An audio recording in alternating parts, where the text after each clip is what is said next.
Presented by Unique Films. Unique Films.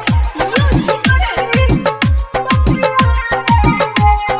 हमके बता दे रे पूजवा कजली कौन से बतिया रे कजली कौन से बतिया रे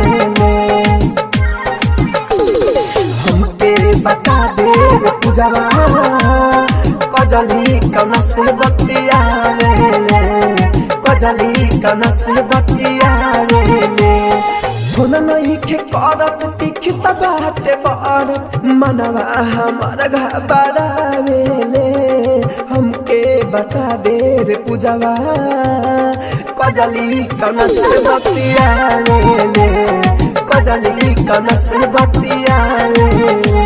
mix by happy digital recording studio Chanpatia.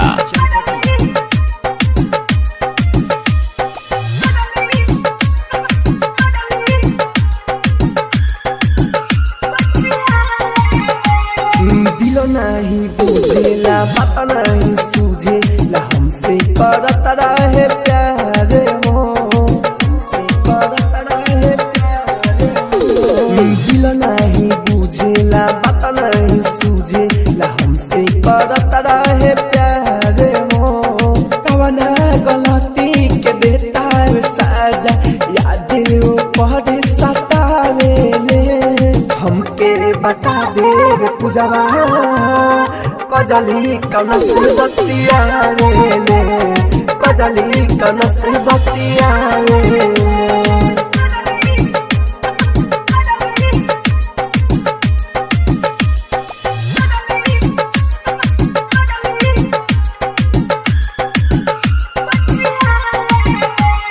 Rahu राजा धानी बढ़ल परेशानी का करी कुछो बुझा तो ना बा करी कुछो बुझा तो ना बा राहु राजा धानी बढ़ल परेशानी का करी कुछो बुझा तो ना बा धीरज दीवाना अनिल सुनील के फोनऊ ना उठावेले हमके बता दे रे पूजवा कजली कौन से बतियावेले कजली कौन से बतियावेले हमके बता दे रे पूजवा कजली कौन से बतियावेले कजली कौन से बतियावेले फोन नहीं के करत तीखी सबाते बारत मनवा हमारा घबरावेले हमके